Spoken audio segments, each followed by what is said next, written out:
Alhamdulillah kita dah muka surat 34. Okey, ini. Okey, kenapa pula kabur kalau nak tunjuk ni? Ni 34, ini dah 35. Kita masuk muka surat ni. Okey. Dengar pembacaannya, okey. Bangsa dan suku di muka bumi ini, walaupun para nabi dan rasul sebelum ini membawa agama Islam berasaskan tauhid kepada Allah SWT juga, tetapi ia cuma untuk bangsa dan suku di negara-negara tertentu sahaja. Dengan kemunculan semula agama Tauhid yang diistilahkan secara mansyur kepada nama Islam pada zaman Nabi Muhammad SAW, dua gegasi dunia iaitu Rom dan Parsi menjadi lemah dan tunduk di bawah kekuasaan Islam. Hal ini terjadi dan tercatat dalam sejarah dan ia tidak boleh diubah lagi. Peringkat kedua, zaman Khalifah Ar-Rashidin. Zaman ini ialah zaman pemerintah empat sahabat, Sayyidina Abu Bakar Al-Siddiq, Sayyidina Umar Al-Khattab, Sayyidina Uthman bin Affan dan Sayyidina Ali bin Abu Talib. Zaman Khalifah Ar-Rashidin berlangsung selama 30 tahun.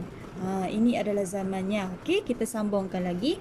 Pada zaman ini, kekuasaan Rom dan Farsi yang lemah terus tumbang di tangan para sahabat. Peringkat ketiga, okey, zaman fitnah. Apabila zaman pemerintahan empat khalifah di atas berakhir, ia disambung dengan zaman pemerintahan beraja.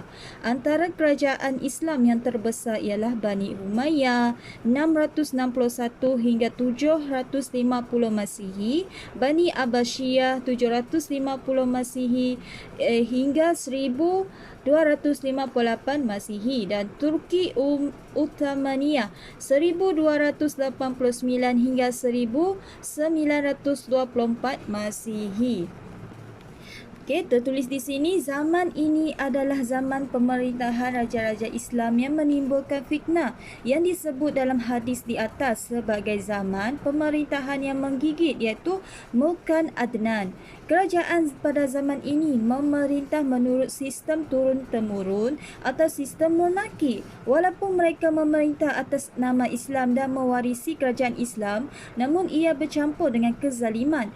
Terdapat pelbagai pengaruh luar yang bukan ajaran Islam. Di antara kerajaan yang zalim itu, ia berselang-seli dengan zaman keadilan seperti zaman Khalifah Harun Al-Rashid dan beberapa pemerintah lain selepas beliau. Oleh sebab wujud kezaliman, timbul fitnah terhadap Islam sehingga orang menyangka Islam bersifat zalim dan gila dunia dengan mengumpulkan harta dan sebagainya. Okey. Lalu timbul pemberontakan daripada rakyat dan tercetus pelbagai ideologi seperti sosialis, komunis dan demokrasi. Muncul gerakan yang berusaha untuk menumbangkan. Menumbangkan. Kita ke peringkat pembacaan seterusnya. Okey, menimbulkan. Ini adalahnya. Okey, admin Cik Z tunjuk. Okey, para pemimpin negara-negara Islam dunia. Kerajaan-kerajaan Islam yang berada di Eropah Barat dan Eropah Timur. Pada waktu itu, kerajaan Islam telah bertukar menjadi kerajaan dan negara-negara kecil akibat dijajah. Di antara kerajaan-kerajaan Islam tidak ada lagi hubungan disebabkan sepadan-sepadan yang dibina oleh penjajah yang berlainan negara. Penjajah seterusnya mengambil kesempatan atas perpecahan negara-negara Islam yang kecil bagi menerapkan sistem pecah dan perintah. Bahkan ditiup semangat kebangsaan sehingga masing-masing saling curiga mencurigai.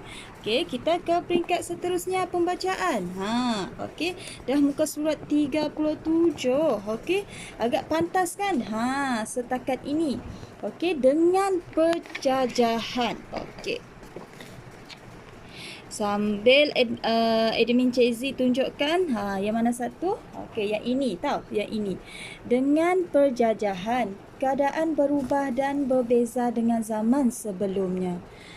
Rakyat tidak lagi bebas untuk pergi ke negara-negara tertentu yang dahulunya berada di bawah satu empayar. Surat kebenaran atau pasport dikuatkuasakan. Contoh terdekat ialah kita yang berada di Kepulauan Melayu ini. Kini wujud negara Malaysia, Singapura, Thailand, Indonesia dan Filipina. Sedangkan dahulu sebelum dijajah semuanya berada dalam satu empayar iaitu Nusantara. Rakyat Nusantara bebas ke sana kemari. Setelah dijajah oleh kuasa-kuasa yang berbeza, diadakan sepadan negara. Dengan ini, rakyat terpisah dan berpecah belah. Tidak wujud lagi kesatuan dan rasa kekitaan yang wujud selama ini. Rasulullah SAW telah menyebutkan bahawa hal ini akan terjadi. Baginda bersabda, okey, ada hadis yang menyebutkan, kita baca. Hampir sahaja umat-umat selain kamu merebutkan kamu dari segala penjuru sebagaimana orang-orang yang sedang makan dalam suatu hidangan merebutkan semangkuk makanan mereka. Para sahabat bertanya, apakah jumlah kita umat Islam sedikit pada waktu itu, wahai Rasulullah? Baginda menjawab, pada waktu itu jumlah kamu ramai, akan tetapi keadaan kamu tidak ubah, seperti buih di permukaan air bah. Dalam hati musuh-musuhmu telah hilang ketakutan terhadap kamu, kerana dalam hatimu terdapat penyakit al-wahan. Para sahabat bertanya, apakah al-wahan itu Rasulullah? Baginda bersabda, cinta dunia dan takut mati. Hadis Hasan diriwayatkan oleh Ahmad dalam musnadnya dan dalam Al-Hiyah oleh Abu Nuaim dari Tauban Maula bekas hamba Rasulullah SAW. Dah muka surat ke-7. Okey, ini adalah merupakan hadisnya. Kita sambung lagi, okey. Agak short kan? Untuk pembacaan seterusnya, okey. Admin Cik Z tunjuk supaya korang tahu di mana admin Cik Z membaca. Dah di mana? Okey, kita dah muka surat 38. Kita dah muka surat 38. Walaupun buku ini setebal ini, okey, setebal ini sampai muka surat 300, okey, 382, tapi insya-Allah kita dapat menghabiskannya, okey, dalam masa beberapa bulan ataupun beberapa hari, okey, ikut gaya admin Cik Z untuk rekod. Jom kita sambung lagi. Hadis di atas menyebut bahawa umat Islam hilang wibawa, menjadi lemah dan gerun serta takut kepada musuh. Sedangkan jumlah mereka ramai. Ini kerana mereka diserang penyakit cinta dunia dan takut mati. Oleh sebab itu, orang Islam mudah dikalah dan dicaturkan oleh penjajah, sama ada yang berideologi sosialis, nasionalisis atau demokrasi. Lalu sikap dan peribadi raja-raja Islam yang menimbulkan fitnah zalim itu mula jatuh satu demi satu ke tangan penjajah.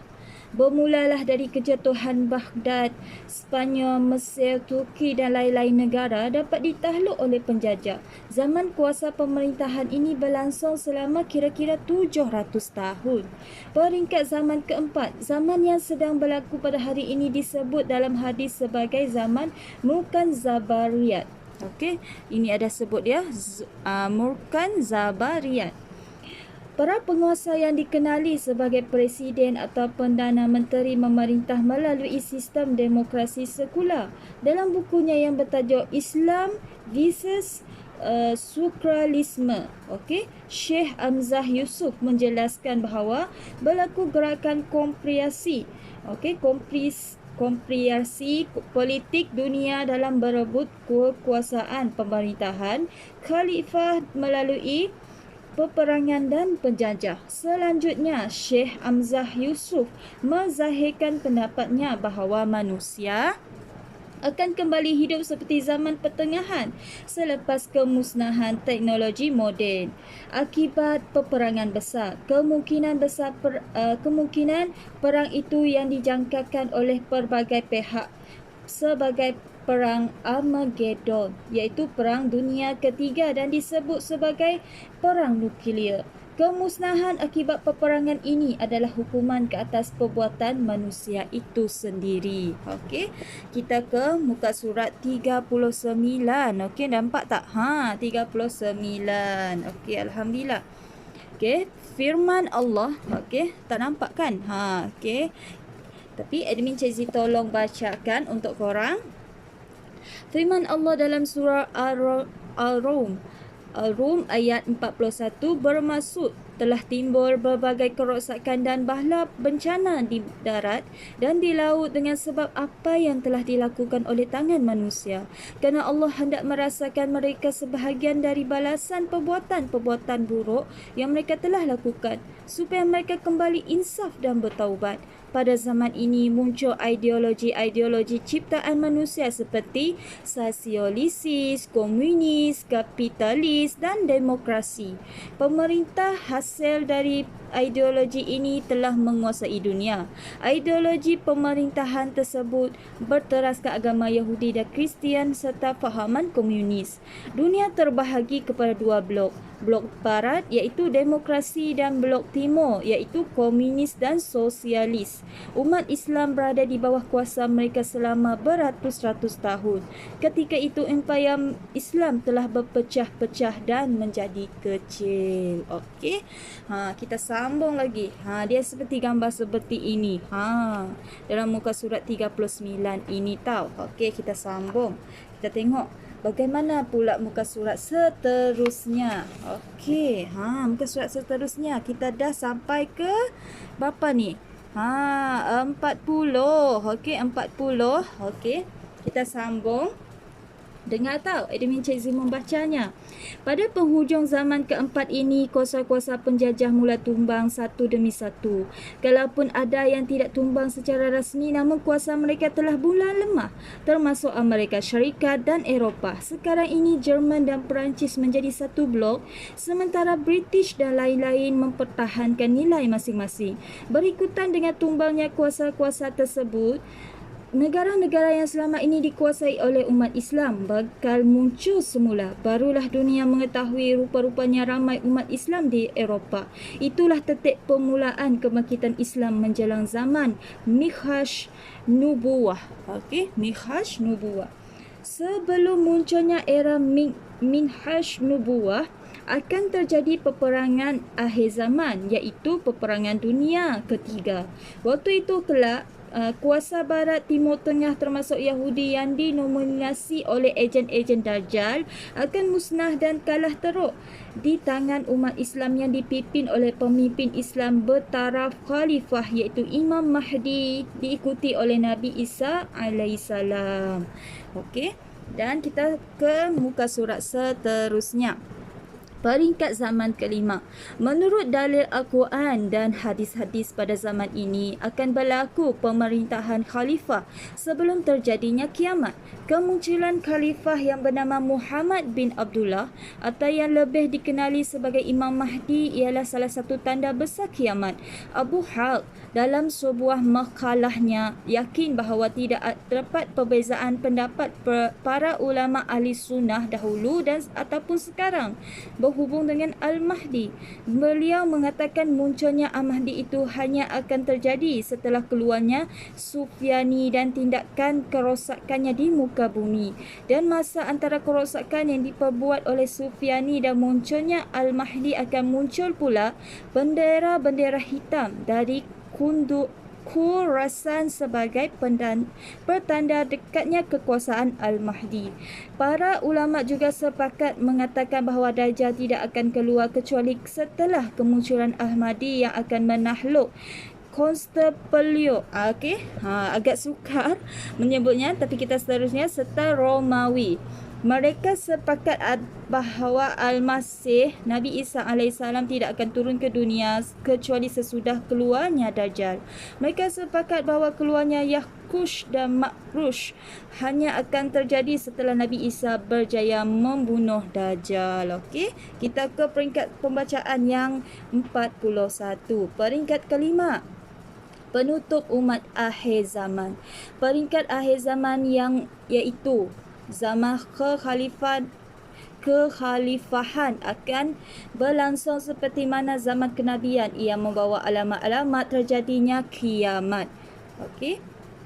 Hal ini ialah suatu kebenaran yang bersumberkan Al-Quran dan hadis. Ia telah digambarkan oleh Rasulullah SAW sama ada secara jelas maupun secara simbolik. Okey, kita berhenti untuk rakaman kali ini ke muka surah 41. Kita sambung semula tau. Okey, nantikan.